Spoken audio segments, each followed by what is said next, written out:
Last night I uploaded a rant about Cenk Younger from the Young Turks about how he was misrepresenting Joe Biden and the debt ceiling deal as it pertained to student loans, because he was saying, he basically said that now you have to start paying your student loans and the student loan interest freeze is going away as part of the debt ceiling deal.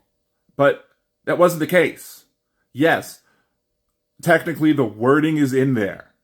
However, if you've paid attention to the whole deal pertaining to student loans in general, like I have student loans.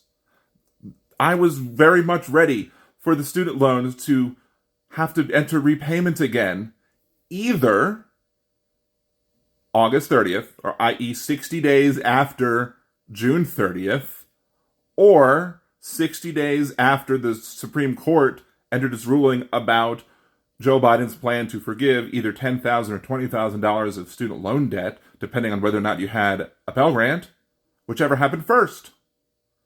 So if the Supreme Court came down with a ruling on the 15th of June, then 60 days after that would have been roughly August 15th instead of August 30th, and student loan repayments would have happened earlier.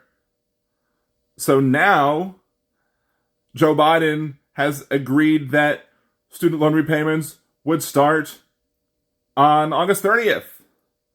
So in reality, what Joe Biden agreed to potentially makes payments start a little bit later than they might have under Joe Biden's original plan. So if anything, Joe Biden gave a little bit additional reprieve to student loan repayers if the Supreme Court comes down with their ruling earlier. But now all of the media outlets, for the most part, are reporting the same thing. They're reporting the same garbage. And then there are Congress people who are all up in arms about, now people now have to start paying their student loans because of this deal. No, you fools. It's not the case.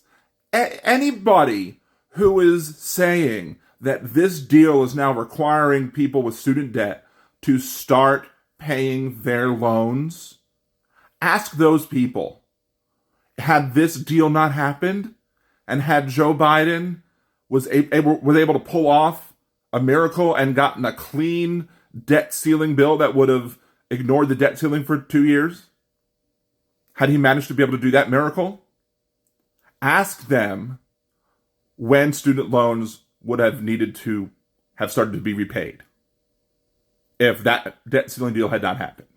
Just ask them that and see what they say. They either don't know because they're ignorant of the facts, and when they tell you that they don't know, you can tell them August 30th, the same thing that was in the debt ceiling deal, because that was always the plan. Or they do know, and they're being disingenuous, and they're using this as an attack against Joe Biden, because they're more interested in attacking Joe Biden than they are in actually making progress. So now you're a little bit more informed about the entire issue about student loan repayments, and you can push back against the people who are being ridiculous about this whole thing.